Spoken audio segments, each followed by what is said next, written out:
हाँ जी, कैसे हो सभी। आज की वीडियो हिंदी में है। मेरी हिंदी इतनी अच्छी नहीं है, लेकिन मुझे कमेंट आए थे हिंदी में बनाओ, तो इसलिए मैं हिंदी में बना रहा हूँ। अगर गलत बोल हो जाए तो माफ़ कर देना, है ना। तो आज की वीडियो में मैं आपको ब्रीडिंग के बारे में बताऊँगा और काउस भी दिखाऊँगा कि कैसे आप ब्रीडिंग ठीक कर सकते हो अपनी। उसके 3 तरीके होते हैं, वो मैं आपको सभी बताऊंगा, तो वीडियो अंत तक जरूर देखना। और एक बात और बताऊंगा आपको मैं कि आपको कैसे पता चलता है कि आपकी काऊ में मिनरल और विटामिन की कमी है। तो इजी है, बिल्कुल इजी है। आप देख के ही काऊ को बता सकते हो कि इसमें मिनरल और विटामिन की कमी है इस काऊ में, है ना। तो वीडियो एंड तक जरूर देखना और हिंदी के लिए माफ़ कर देना अगर गलत बोल हो जाए, ठीक है। तो करते हैं अब हम शुरू। हाँ जी, तो करते हैं ब्रीडिंग का शुरू। तो ब्रीडिंग ठीक करने के मेनली 3 तरीके होते हैं। तो पहले वाला होता है जो थोड़ा लंबा होता है लेकिन आसान होता है, आप कर सकते हो। उसमें आपको क्या करना होता है, जैसे आपके पास कोई काऊ है तो वो अच्छी ब्रीड की नहीं है ना। तो पहले मैं ब्रीडिंग का आपको ये बता देता हूँ। ब्रीडिंग का मोस्टली ब्रीडिंग हम कैसे पता करते हैं भी जो हेफर हुई है वो अच्छी ब्रीड की है, दूध देने वाली है, क्या है ना, कुछ भी है ना। तो उसके लिए हम नंबर यूज़ करते हैं BW और PW। BW होता है ब्रीडिंग वर्थ। जैसे ये वाली हमारी हेफर मैं आपको दिखा दूँ, ये पिछले जो हमारी इस साल की हेफर है, तो सबसे बड़ी हेफर थी ये, तो काफ़ी बड़ी है। तो हम नंबर यूज़ करते हैं। नंबर का क्या होता है कि BW होता है ब्रीडिंग वर्थ। अगर मान लो ये वाली काऊ है, ये वाली काऊ में कितनी कैपेसिटी है आपको आगे अपनी हेफर्स देने की, रिप्लेसमेंट जो आगे आपकी हेफर्स आपको निकाल के कितनी देगी ये, तो कौन सी अच्छी ब्रीड की देगी या नहीं देगी, तो वो होती है ब्रीडिंग वॉर्थ। और एक होती है PW production worth. Production worth वो होती है कि आपका जो आप काऊ को फीड देते हो वो आपके फीड को कितना प्रॉफिट में बना के आपको देती है, उसका होता है प्रोडक्शन वॉर्थ। तो हम 2 चीज़ें देखते हैं फीडिंग वॉर्थ, प्रोडक्शन वॉर्थ और ब्रीडिंग वॉर्थ, है ना। तो ये वाली काऊ जो सबसे ज़्यादा दूध देती है इस टाइम 414, तो ये वाली काऊ है जैसे क्रॉस ब्रीड, है ना। तो ये वाली काऊ की जो PW है, प्रोडक्शन वॉर्थ और ब्रीडिंग वॉर्थ दोनों बहुत ज़्यादा अच्छी है ना। तो अगर ये कोई हेफर देगी, इसको हम इंजेक्शन लगाएंगे, अगर इसने दी हेफर, तो हमें कैसे पता चलेगा वो हेफर अच्छी ब्रीड की है भी या नहीं।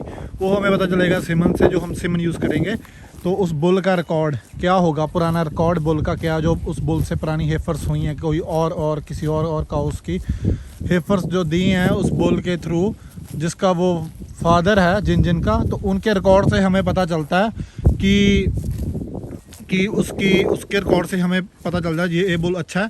तो इस काऊ के रिकॉर्ड से हमें पता चलेगा, दोनों को मैच करके जो हम ब्रीडिंग काऊ उस हेफर की ब्रीड निकालेंगे, उसका आइडिया लगा लेते हैं, है ना। और उसके बाद जब वो काऊ जो हेफर बड़ी होकर 2 साल बाद दूध देती है, तो उसका दूध में टेस्ट होता है और उस टेस्ट से हमें पता चलता है उसके दूध में कितना फैट है, कितना प्रोटीन है। तो उसके अकॉर्डिंग तो उसके बाप के रिकॉर्ड, उसके बाप होता है जो उसका, तो उस पर रिकॉर्ड पे चढ़ जाएगा कि इसकी हेफर्स के दूध में इतना परसेंटेज ऑफ फैट, इतनी परसेंटेज ऑफ प्रोटीन होता है ना। तो बुल का हम इसलिए जो हम बुल सेलेक्ट करते हैं, तो बुल का हम सब चेक करते हैं कि बुल का BW कितना, ब्रीडिंग वॉर्थ कितनी है उस बुल की, है ना। उस बुल के जो हेफर होगी उसके हेफर्स में जिनका वो बाप होगा, तो उनकी दूध में फैट कितना होगा, प्रोटीन कितना होगा, उसका वेट कितना होगा, लाइव वेट उसका, तो उसका फर्टिलिटी रेट कितना होगा, है ना। तो उस बुल पे मोस्टली डिपेंड करता है बहुत ज़्यादा। अगर आपके पास कोई काऊ अच्छी ब्रीड की नहीं है, तो आप उसको, अगर आप उसमें अच्छा सीमेंट डालते हो टॉप क्वालिटी का, है ना, तो उसमें से जो हेफर निकलती है वो अच्छी क्वालिटी की नहीं होगी, लेकिन वो इतनी बुरी भी नहीं होगी। तो इससे जो आपको हेफर होगी, उस हेफर में आप फिर अच्छा क्वालिटी का सीमेंट डालते हो, जब वो बड़ी हो जाएगी तो उसमें से जो हेफर निकलेगी वो उससे ज़्यादा अच्छी होगी। तो ऐसे आप एकदम से अपनी ब्रीड ठीक नहीं कर सकते। तो आपको उसके लिए step by step every year जो जनरेशन वाइज आपको चलना पड़ेगा। जैसे इस काऊ ने हेफर दी है, इसकी हेफर के आगे जो हेफर होगी तो उस पर आप अच्छा सीमेंट डालोगे, उसके आगे अच्छा सीमेंट, तो ऐसे आप ब्रीड अपनी ठीक कर सकते हो, है ना। तो बुल का मेनली हमें बहुत कुछ देखना पड़ता है। बुल सेलेक्ट करते हैं, बुल का जो कंसेप्शन रेट है, बुल का पुराना रिकॉर्ड क्या है ना। हमें रिकॉर्ड पता होने चाहिए बुल के। मेन चीज़ ये है, आपको सारे रिकॉर्ड, बुल का कंसेप्शन रेट कितनी है, इसकी ब्रीडिंग वॉर्थ कितनी है, इसकी हेफर होगी, उसके दूध में क्या क्या होगा, बढ़िया होगी, लाइव वेट होगी, कितनी बड़ी होगी, उसका अडर कैसा होगा, वो भी बुल पे डिपेंड करता है, बुल पे, ठीक है। तो अगर दूसरा ब्रीडिंग ठीक करने का तरीका मैं आपको दिखाता हूँ। तो जैसे वो आप काऊ देख रहे हो फ्रीजन खड़ी है जिसके पीछे रेड कलर है ना, तो ये वाली काऊ का काऊ को हमने हीट पे आई, इसको प्रेग्नेंट किया, इसने एग्स बनाए, 7 दिन बाद इसके एग्स निकाले, इसने 6 एग्स दिए थे, 6 एग्स निकाले वो दूसरी काऊ में डाल दिए जो अच्छी ब्रीड की नहीं है ना। जैसे आपके पास 2 काउज हैं जो अच्छी ब्रीड की काउज नहीं है ना, तो आपके पास 2 काऊ ऐसी हैं जो अच्छी ब्रीड की हैं, है ना। तो आप ऐसे कर सकते हो, जो अच्छी ब्रीड की काऊ हैं उनको इंजेक्शन लगवाओ, उनको प्रेग्नेंट करो, हफ्ते बाद उसके एग्स निकालो, और जो अच्छी ब्रीड की काउज नहीं है उस पर उनमें डाल दो, जो उनमें से हेफर होगी वो बहुत अच्छी ब्रीड की होगी, क्योंकि जो आपने जिसमें से आपने एग्स निकाले हैं वो वाली काऊ अच्छी होगी, और उसमें जो सीमेंट डाला वो भी अच्छा होगा, तो दोनों अच्छे होंगे तो उसकी हेफर भी अच्छी होगी, है ना। तो ऐसे हम यूज़ करते हैं, दूसरे वाला जो तरीका हम यूज़ करते हैं। तो ये थोड़ा हार्ड होता है क्योंकि ये प्रोफेशनल होते हैं जो डॉक्टर्स, वही कर सकते हैं, कोई नॉर्मल बंदा नहीं कर सकता, जो सिर्फ एआई करना जानता है वो ये काम नहीं करता। तो ये वाली मैं आपको दिखा देता हूँ, ये भी हमारी हेफर है, तो बहुत अच्छी हेफर है ये, अभी हमारी फर्स्ट टाइमर मिल्क हो रही है ये वाली है, 2 साल मेरे हिसाब से 2 साल 3-4 महीने की होगी ये वाली हेफर। तो इसका हमें रिकॉर्ड पता है कि इसकी मॉम थी वो अच्छी थी, इसकी मदर, इसका बाप था तो वो भी अच्छा था, तो ये वाली अच्छी है उसके रिकॉर्ड। तो इसका जब दूध टेस्ट हुआ तो उस दूध में भी इसमें से बढ़िया फैट प्रोटीन निकला, तो सारा कुछ अच्छा निकला, सोमैटिक सेल, दूध के सेल काउंट कितने हैं वो सारा कुछ पता चल जाता है हमें इसके दूध जब इसका चेक होता है ना। तो ऐसे हमें रिकॉर्ड पता होता है। जब आप अपनी ब्रीड ठीक करने जाओ तो आपको सारा अपना रिकॉर्ड पता होना चाहिए। वो रिकॉर्ड पता करने के लिए आपको बुल के पास जाना, जो बुल होता है बुल का सारा रिकॉर्ड पता होना चाहिए। और तीसरा तरीका ये है, तीसरा तरीका कि आप 2 अच्छी ब्रीड की काउज ले लें, उसमें से आप अपनी उसमें अच्छा बुल डाल के आगे अपनी ब्रीड ठीक कर सकते हैं। वो तो सीधा स्ट्रेट फार्मूला है, जो सबसे इजी फार्मूला है, लंबा है, बट वो वाली है कि आप स्टेप बाय स्टेप चलें। जैसे कि आपकी काऊ में अच्छा डालें सिमन, और उसकी हेफर में और अच्छा डालें, तो ऐसे आपकी ब्रीड सही होती चली जाएगी। तो ऐसे तो मोस्टली आप देख सकते हो यहाँ पे ब्लैक फ्रीजन काऊ बहुत कम है, जर्सी भी कम है, ब्लैक छोटी, सारी काऊ का साइज़ छोटा है, कोई बड़ी है ना। तो साइज़ छोटा, और हम जर्सी क्यों नहीं रखते और अकेली फ्रीजन क्यों नहीं रखते, उसका कारण ये है, फ्रीजन खाती ज़्यादा, दूध ज़्यादा देती है, नो प्रॉब्लम है ना, दूध ज़्यादा देती है ना।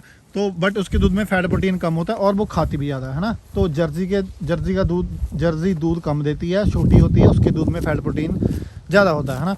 तो उसके लिए हम क्या करते हैं, दोनों को क्रॉस कर दिया तो हमें क्रॉस ब्रीड मिल गई है ना। ब्लैक कलर की मैं आपको काऊ दिखाता हूँ भाई। तो ये वाली जैसे फ्रीजन है, ये वाली बड़ी है, काफ़ी बड़ी काऊ है, ये खाती ज़्यादा है, दूध देती है लेकिन खाती भी तो बहुत ज़्यादा है।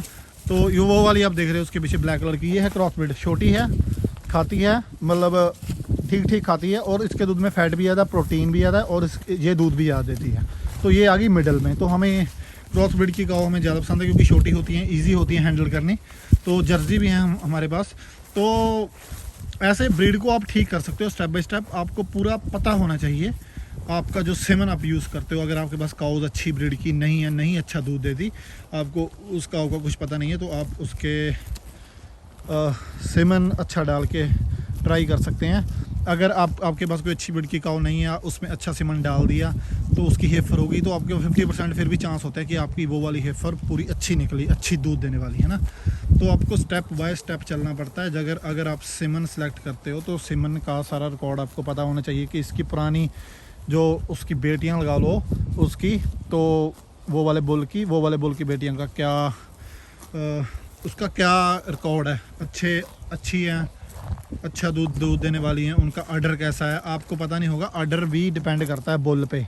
हमारे पास 1-2 काउज हैं जो बहुत अच्छी हैं, और जो हमने बुल लगाया उसको, जो हमने उसमें सीमन डाला जिस बुल का, वो भी बहुत अच्छा क्वालिटी का, क्योंकि उससे हेफर बहुत अच्छी निकलती हैं। लेकिन उसकी एक प्रॉब्लम थी, उसका जो ऑर्डर था, उसके जो काऊ के तीर थे वो मतलब स्ट्रेट नहीं से नीचे को, मतलब बाहर को थे, थोड़े बाहर को थे। ये उस बुल में प्रॉब्लम थी, लेकिन फिर भी वो बुल यूज़ हो रहा है बहुत, क्योंकि उस बुल से जो हेफर होती है बहुत ज़्यादा दूध देने वाली, बहुत अच्छी ब्रीड की होती हैं, ठीक है।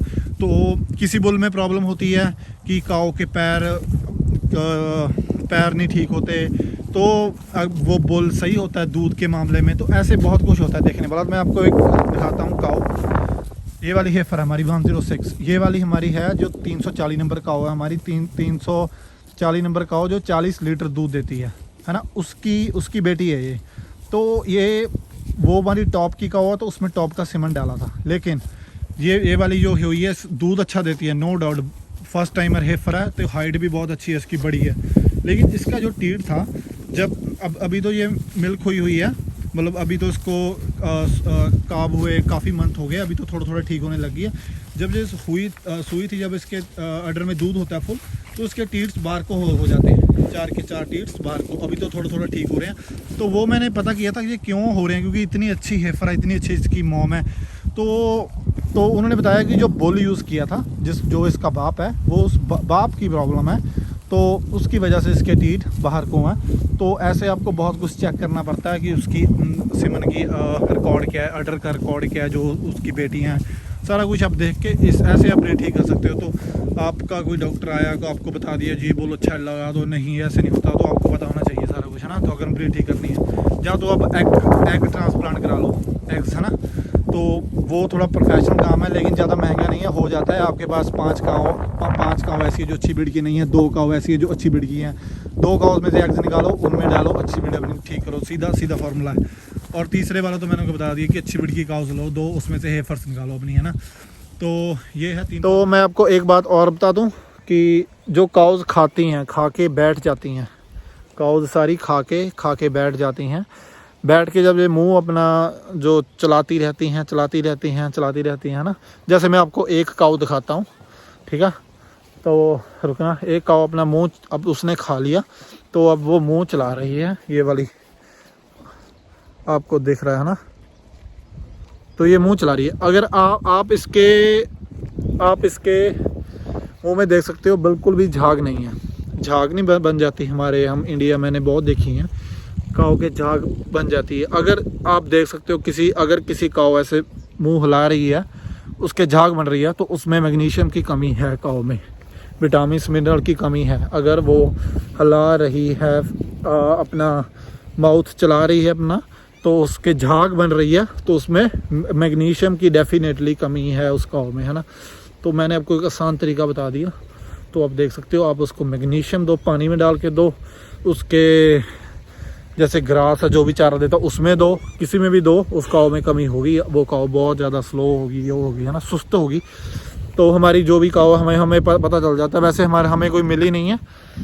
अगर किसी की झाग बनती है तो आपको एक और दिखाता हूँ काऊ, ये वाली देख सकते हो आप, हिला रही है लेकिन बिल्कुल भी झाग नहीं है। मैंने झाग बहुत देखी है, बनती है इंडिया देखी, यहाँ पे बहुत कम।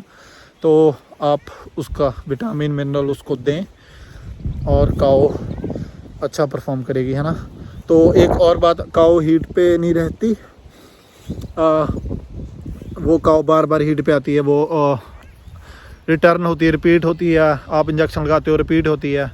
तो उसका हमारे भी यहाँ रहती हैं, हमारे ये सारी काउस मीटिंग उनकी 380 काउस, तो उसमें से 10% काऊ हमारी ऐसी होती हैं जो प्रेग्नेंट नहीं होती।